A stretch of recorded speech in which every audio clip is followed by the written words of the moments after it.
చంద్రబాబు నాయుడు ముఖ్యమంత్రిగా బాధ్యతలు స్వీకరించిన తర్వాత మూడోసారి ఢిల్లీలో పర్యటిస్తున్నారు. అంటే ఆయన ముఖ్యమంత్రిగా బాధ్యతలు స్వీకరించిన తర్వాత ఇప్పటికి 2 సార్లు పర్యటించారు. మొదటిసారి అందరూ ప్రధానమంత్రి, హోంమంత్రి, ఇతర మంత్రులను కలిసి రాష్ట్రానికి నిధులు కావాలని చెప్పి బడ్జెట్లో ప్రాధాన్యత ఇవ్వాలని చెప్పని అనేక ప్రతిపాదనలు ఇచ్చి వచ్చారు. పోలవరం అమరావతి రాజధాని ఇటువంటి అనేక కార్యక్రమం, తర్వాత విభజన చట్టంలోనికి ప్రధాన అంశాలను కూడా ప్రాధాన్యత ఇవ్వాలని వినతి పత్రాలు అందజేశారు. ఆయనతో పాటు కేంద్ర మంత్రులు, తర్వాత తెలుగుదేశం ఎంపీల సమక్షంలో ఎన్ని జరిగినాయి. రెండోసారి మరలా బడ్జెట్ ప్రవేశపెట్టక ముందు మరోసారి ఢిల్లీ వెళ్ళి అటు ఆర్థిక మంత్రి నిర్మలా సీతారామన్, హోంమంత్రి అమిత్ షాను కూడా కలిసి వచ్చి వినతి పత్రాలు అందజేశారు. దాంతో బడ్జెట్లో ఆశాజనకంగా ఆంధ్రప్రదేశ్ కేటాయింపులు వచ్చాయి.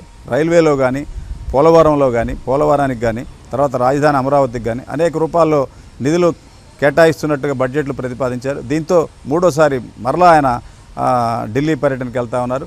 దీంతో మరలా కొత్త ప్రాజెక్టులు, కొత్త నిధులు, తర్వాత పోలవరం ప్రాజెక్టుకి ఏ విధంగా నిధులు ఇస్తారు, తర్వాత రాజధాని 15,000 కోట్లు దాన్ని విదేశీ అప్పా లేకపోతే గ్రాంటా, ఇటువంటి అంశాలన్నీ కూడా ఆయన చర్చించడానికి పోతూ ఉన్నారు. ప్రధానంగా బడ్జెట్లో ప్రతిపాదించిన 20 ఏళ్ల తర్వాత ఆంధ్రప్రదేశ్కి సముచితమైనటువంటి ఫండ్స్ వచ్చినాయి అని చెప్పని అందరూ భావిస్తూ ఉన్నారు. ఒకవైపు ఈ కేంద్ర బడ్జెట్ అంతా కూడా బీహార్, ఆంధ్రప్రదేశ్లకే పరిమితం చేశారని బీజేపీయేతర పక్షాలు ఢిల్లీలో పార్లమెంటు ముందు ఆందోళన చేసిన, ఇతర రాష్ట్రాలకు ప్రాధాన్యత ఇవ్వలేదని, ఈ సందర్భంగా మొత్తం మీద బడ్జెట్లో కొంత సరైనటువంటి ప్రాతినిధ్యం, సముచిత ప్రాధాన్యత ఇచ్చారని వాళ్ళకి కృతజ్ఞత చేయడం కోసమే చంద్రబాబు ఢిల్లీ వెళ్ళినట్టుగా తెలుస్తుంది. ఢిల్లీలో ఇంకా మరి కొన్ని పెండింగ్లో ఉన్నటువంటి రాష్ట్ర విభజనకు సంబంధించినటువంటి కొన్ని సమస్యలు, ఆ తర్వాత 2019-24 మధ్య జగన్మోహన్ రెడ్డి హయాంలో జరిగినటువంటి అవినీతి అక్రమాలపై పూర్తి స్థాయిలో దర్యాప్తు చేయటం, తర్వాత అప్పట్లో ఉన్నటువంటి ఆ కేసులు జగన్మోహన్ రెడ్డి మీద ఉన్నటువంటి సిబిఐ కేసులు, ఈడీ కేసులు త్వరితగతిన దర్యాప్తు చేయాలని కోరతారని చెప్పి కూడా ప్రజలు భావిస్తూ ఉన్నారు.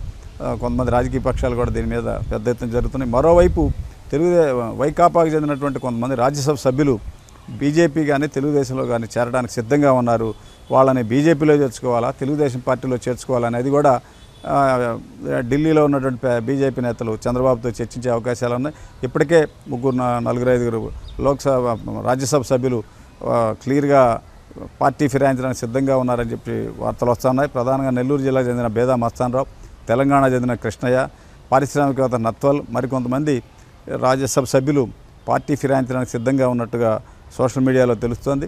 అయితే వీళ్ళని బీజేపీలో చేర్చుకోవాలా, ఇటు తెలుగుదేశంలో చేర్చుకోవాలా అనే దాని మీదనే చర్చనీయాంశంగా ఉంది. బీజేపీలో చేర్చుకోవడానికి మరి ఎన్డీఏ కూటమిలో ఉన్నటువంటి తెలుగుదేశం నేత చంద్రబాబు కూడా చంద్రబాబుతో చెప్పి చేర్చుకోవాలనేటువంటి ఉద్దేశం వాళ్ళకుంది. ఎందుకంటే వీళ్ళంతా ఇప్పటివరకు జగన్మోహన్ రెడ్డికి అనుకూలంగా ఉండి తెలుగుదేశం పార్టీ మీద నిందలు వేసి అనేక విమర్శలు చేసినటువంటి వాళ్ళని వీళ్ళని చేర్చుకోవాలా లేదా అనేది కూడా ఒక చర్చగా ఉంది. అయితే రాజ్యసభలో బీజేపీ సభ్యుల సంఖ్య తగ్గడంతో ఎట్టి పరిస్థితుల్లో దాన్ని భర్తీ చేయడం కోసం ఇతర పార్టీల నుంచి చేరడానికి సిద్ధంగా ఉన్న వాళ్ళని చేర్చుకోవాలి అనే నిర్ణయానికి బీజేపీ నేతలు వచ్చారు. అయితే వీళ్ళలో మరి కొంతమంది తెలుగుదేశంలో చేరతారా, బీజేపీలో చేరతారనేది తేలాల్సి ఉంది. అది తెలుగుదేశంలో చేరినా, బీజేపీలో చేరినా చంద్రబాబుతో చర్చించి ఒక నిర్ణయం తీసుకోవాలనే ఉద్దేశం కూడా ఉంది. అది కూడా చంద్రబాబు ఢిల్లీ పర్యటనలో ఒక ఎజెండాగా ఉన్నట్లుగా కొంతమంది చెబుతున్నారు. మొత్తం మీద చంద్రబాబు ముఖ్యమంత్రి హోదాలో మూడోసారి ఢిల్లీ పర్యటన అనేది పెద్ద చర్చనీయాంశంగా ఉంది. ఆయన అసెంబ్లీ సమావేశాలు పూర్తి చేసుకొని శుక్రవారం రాత్రి ఢిల్లీ వెళ్ళారు.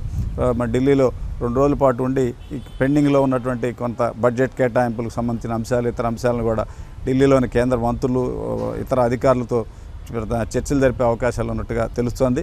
చంద్రబాబు పర్యటనతో ఒకసారి ఢిల్లీలో ఉన్నటువంటి ఆంధ్రప్రదేశ్ తెలుగుదేశం పార్టీ ఎంపీలంతా కూడా అక్కడే ఉండి కొంతమంది ఇతర కేంద్ర మంత్రులను కూడా కలవడానికి ఏర్పాట్లు చేస్తూ ఉన్నారు.